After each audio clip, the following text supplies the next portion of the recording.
What's up, internet goers? This is Ryan, and this is my Retro GameCon video. I'm gonna get to the recap and the pickups of this video, but first, I had some footage that I shot at the convention.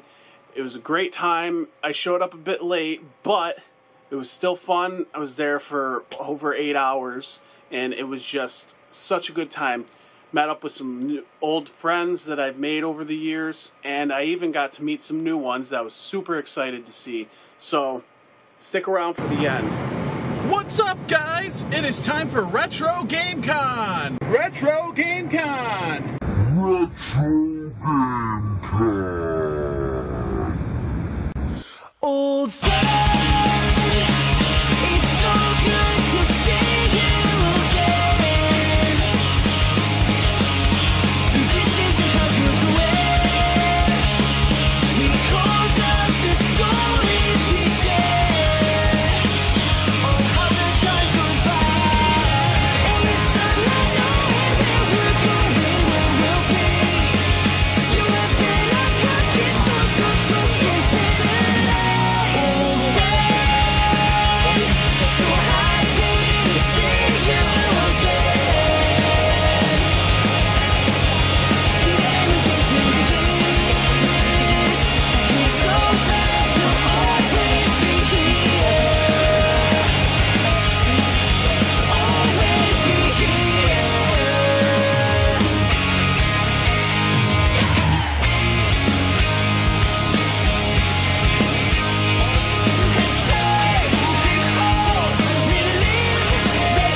Always be here.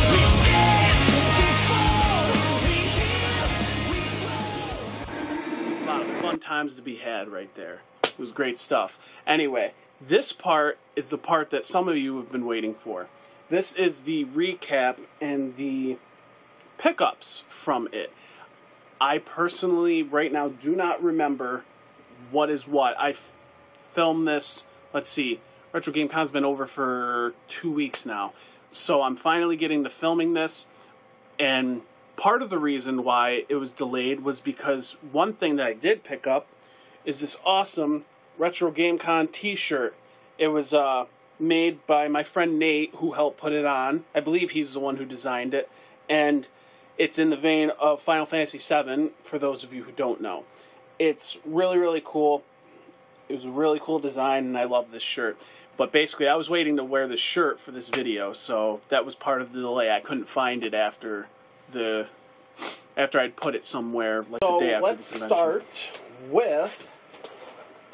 I'm also going to try to make sure that I have these in the, not the order, but from the same place that I bought them. And that's going to be a little hard.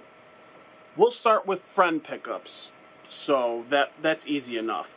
Anyway, my friend Scott, who's also known as Grimsy42, you should definitely know, and if not, well, you better get on it. You should go find his channel, subscribe to it. It's really good stuff.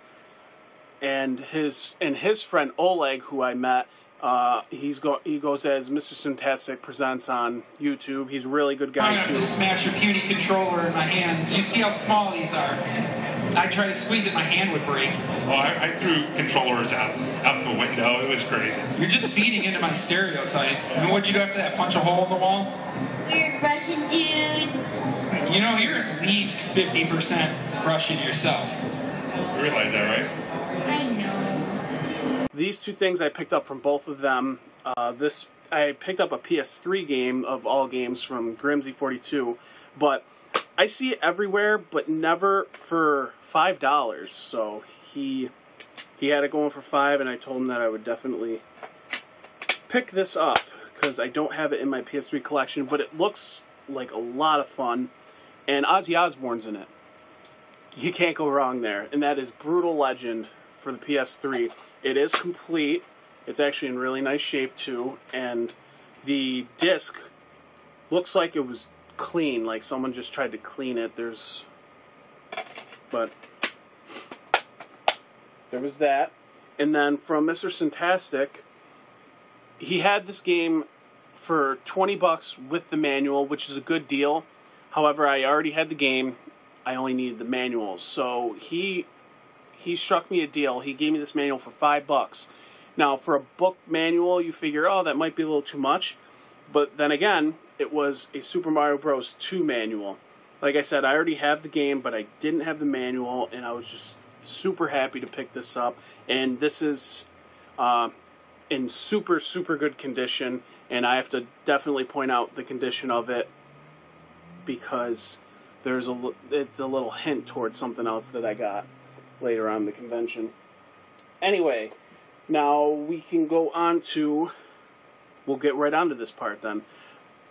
I know this all was combined from 2 different vendors, so I don't remember the ones they were specifically, but I'm just going to show you everything I got, and within the list of people will be the vendors that I got this from. But anyway, I picked up a bunch of manuals and posters from a random booth, table, whatever you want to call it. And I remember at one of them, I literally just picked up a pile of manuals, and he said $3 for those manuals, for everything you got in your hand. And when I scrolled through and saw what I had in my hand, I just went, deal, get it, take it, go. And I know for a fact that I picked these up. This was part of them. But just as I showed Mr. Fantastic, there was a Super Mario Bros. 2 manual too. This is actually a second one. And of course, there was even a third one. So I got 3 of these, but these 2 have creases in the manuals. They're not as good a condition as the one Mr. Fantastic gave me. But then there was also, this looks like a player's guide offer that was in Donkey Kong Country 2, Diddy's Conquest, this little pamphlet. I'm sure this is part of what I would need to complete my Donkey Kong Country 2, so I obviously was happy with that. And then he also had a Star Fox 64 manual. It's one of my favorite games on the 64, and I do love my manuals. And I love how, like, there's a profile of all the guys in there, and that was really cool. And then at this other one, they had a manual for Super Mario World on the Super Nintendo Classic. Awesome to get that game. And now I have 4 posters, and I'm going to unveil one of them. There's actually 2 copies of this poster that I have, and this is a Super Nintendo Play It Loud poster. I thought that was super cool. It's awesome. You get Donkey Kong here, and you got Super Metroid on the bottom. But then they also have screenshots of other games like Super Punch-Out, Tetris 2, Ken Griffey Jr., and what was this one? This one's Tin Star. And then on the back, which was cool, it says Join the Club. It's for Nintendo Power, and it's got that Star Fox from the Super Nintendo cover, or the back, or whatever. It was probably on the manual too. It was just super cool. Super, super cool to find this. And there's actually a second one right here. So I thought that was awesome. So now I can actually, if I can frame both of them on each of their sides, and I can have both of those to hang on my walls. Now this was really cool. I had seen this when I was a kid, but it got destroyed at some point, so I never had it again, obviously. And that is a Nintendo Now You're Playing with Power poster. There isn't a back to this, which is actually a good thing, because then I can just frame this as is. I don't have to think, which side do I want to keep on my wall, huh?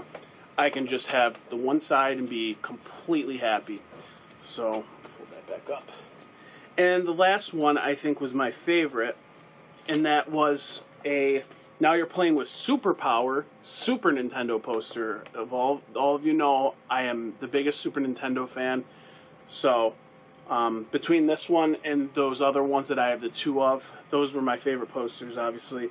This obviously, it has some SimCity still shots and Link to the Past and some other great games. The back of it's really cool too. I kind of wish I could find a second one of this, but it's got like this old school black and white, and it says Get the Power, Nintendo Power, and that's in red. It's just a super cool poster. Unfortunately, it does have some marker right there, PHR0, whatever that means, but super awesome to get those. Those will definitely be hung up and framed at some point in time. But now let's get to the games. You guys want to see some games. I only picked up games for 3 systems. There was the PS3 you just saw. I have a nice stack of Nintendo games here, but then I also have 2 Super Nintendo, and that's it. That's really all I picked up. I spent a lot of time hanging out, watching some panels and stuff like that, so I actually didn't pick up a lot. Not to mention, I did show up a little late, so there were some deals that were out there that I just missed out on. But what can you do? It's a convention. There's thousands of people there. They're all looking for similar stuff. It happens. But I picked up some decent titles and for decent prices too. So I know I picked these up 2 for $5 at a booth. These are common titles, but I don't have them, and they're also decent titles. That's why I picked them up. We got Astanix. I can't pronounce that. It's in really good shape though. There's just a ding on the back label, but I mean, hell, that can be replaced. This one I've always wanted to pick up, but for $5 I never really wanted to pick it up, but for $2.50 I'll pick it up. RC Pro-Am. It's a classic. I played that when I was a kid a little bit. At this booth I picked up these 2 games as a bundle together. I found this first one that I really wanted, but I wanted to get it at a smaller price, so bundle up and deal. You can save some money. That is The Little Mermaid on Capcom. Great game. It's very simple and short, I believe, but it's still a good game. I don't remember what the price was. I just remember that I wanted to pay a little bit less because I'm cheap. So I threw in this Taito game, of all games, Sky Shark, for the NES. It's in decent shape. There's like a raising of little whatever of the sticker, but it's not even in bad shape still. But that was really, really cool. So I bundled those together. I believe I paid a total of maybe $6, I think. Like I said, I wanted it cheap. This was just a common title that was laying there, and I think they had this for like, I don't even know, not 5. They had it for like 7 or something. Anyway, then at another booth, these were these were $8 and $7, and I bundled them up. I don't remember for how much. It was less though. It was like I bundled them up for like 12, I think, which was really, really cool. I did play this one. I am actually not really a fan of how this plays, but it's RoboCop 3. And I'm just a fan of RoboCop, so I definitely had to pick this up. There's some sticker residue on the top, but nothing a little Goo Gone can't really get rid of. So pick that up. And then this one I've heard super good things about, and it has probably one of my favorite companies of Hudson Soft. All the Hudson Soft stuff is just, they're solid games. They made the Mario Parties. They made the Bombermans. I mean, there's a lot of great titles by Hudson Soft. But this one I heard was super fun to play, so I had to pick it up when I saw it. And that is Exeyz, I believe is how you pronounce that. E-X-E-Y-Z. It just sounds like a jumble of letters that no one ever uses in the English language, except for the Y and the E. Anyway, it's in super good shape, and I just heard it was such a super good game, and I remember seeing gameplay a long time ago. I just can't remember it off the top of my head, so I couldn't even tell you what it played, or how it played. Anyway, this last game that I picked up was something that I absolutely was looking for, mainly because every time I see this freaking game in my area that I know of, it's always in crap shape. The label's peeling off. Someone wrote on the cartridge, mainly on the label. It's the label that bothers me. Cartridge written on it, I can get that off easy. But I freaking could never find a decent copy of it. The back label's a little messed up, but that can always be replaced if it really gets on my nerves. But I wanted to find this game, and I want to get the other 2 in the series. I know the other 2 are a little more expensive, but I just freaking wanted this game. That is Final Fight for the Super Nintendo. The back label, it has some tears in it. At first I thought it was sticker residue, but then when I tried scratching at it, it's not. It's just the back label's torn up. which sucks, but the front label and the top label look super good. Had to pick that up. I believe I paid $5 for that. Normally it's going a little more. It's actually peaking towards 10, but I found that for $5. Super, super happy to pick that up.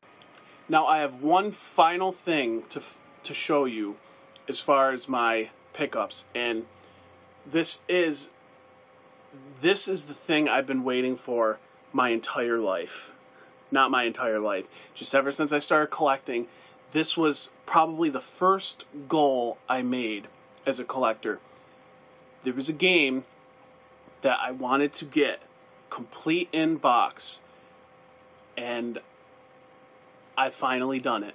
And for those of you who don't know what I'm talking about, I'm going to give a spoiler to those who've actually been following me for almost the entirety of my time here on YouTube. The game that I got finally complete in box is the one that is my favorite game of all time, and I'm just super thrilled to finally have it. And that is Super Mario RPG: The Legend of Seven Stars. I still can't believe I'm holding this.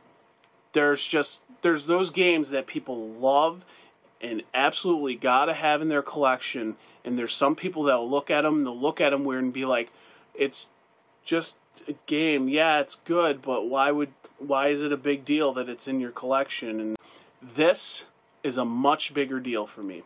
It's just one of those things. I absolutely was in love with this game when I was a kid. I beat it when I was a kid, and then I've beaten it numerous times as an adult. And I'm just super happy to finally have this. I was lucky enough to get the nice case that went with it. The story behind it, I'll try to be brief on it. Towards the end of the convention, I noticed that this guy had a Super Mario RPG complete in box. Now, if you can see on this cardboard, if you can see on the plastic container, it has two stickers on it, $89.99 and $99.99. Now, the reason for that was I believe they had it early in the convention, but someone wanted the manual, and they split it up so they had the box in the game, but no manual, and they marked the price down by $10. So they paid $10 for the manual. Honestly, that's not a bad deal, because like manuals for a game like this and a couple others, they're harder to come by now. They really are. So what happened was when I came up and I saw $89.99, I was like, oh, that's a good price. Like that's really not a bad price for a complete in box copy, but it doesn't have the manual. And I said, even I have the manual. So I was like, you know what? I'm going to see if I can split this up. I asked him if he would sell me just the box. And after pondering it for a minute, he said that he would do that. So what he did was he took the cartridge out. And what he actually did was he thought of what the game was worth standalone car only. And he took that price off, which was about $50. So he was selling me the box for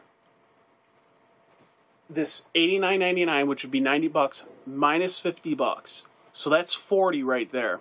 Now, I had a couple Mario DS games and 3DS games and a couple other random trinkets or whatever, and they valued it at about $20 or so. If I remember that correctly, I can't, because now they were also trying to factor in something else. But basically, they said $15 to $20 for my stuff, and they wanted $25 on top of that. I don't know if my math is right, but I remember this is how the conversation went. So they were like, with all that stuff, it would be $25 for this. So I asked them if they would do 20, knock it down $5 more, and I officially went home with the box for Super Mario RPG. Now, I'm gonna undo this very slowly, but carefully. Now, the cart and the manual for this, of course the manual's not in the best shape, like maybe a 6 or 5.5, but still super cool. One of my favorite manuals to flip through, not being biased or anything. This and the game came from my friend BP, which you know if you've seen a past video. So there was that, and then I also, and then you have the game right here, slip cover. And the thing that I was most excited about for this is not only did it have the box, but it had the cardboard insert. So it sits in there perfectly, and it's just, it looks beautiful. Like as I'm packing it away, it just looks really nice. I can't keep my eyes off of it. Anyway, so this was my big pickup from Retro Game Con. It was a wonderful time. I can't wait to go back next year. Next year it'll probably be back at the On Center, which is really cool. I like the On Center because they had separated. They had the panels separated better, which would have been my only complaint with the convention, is that in the area they were in, not that they had much of a choice, but the area they were in, the panels were off in separate rooms, but they were still in earshot of everything going on the convention floor. It was really hard not to hear what was going on around you while you were listening to someone try and talk. But it was still really cool. I had fun going to the panels, meeting up with some old friends, making some new ones, and of course, picking up some super great games. And that is really it for this video. Right now I'm going to roll some credits of all the people I met. Thank yous to everyone. Everyone's really nice at the convention. There were no problems or anything like that. So just everyone was really cool, really nice. And of course, I'm going to end this video like I normally end it. If you like this video, hit that thumbs up, leave a comment down below if there's something you want to discuss. And of course, if this is your first video, subscribe if you are not subscribed. Peace out, everyone.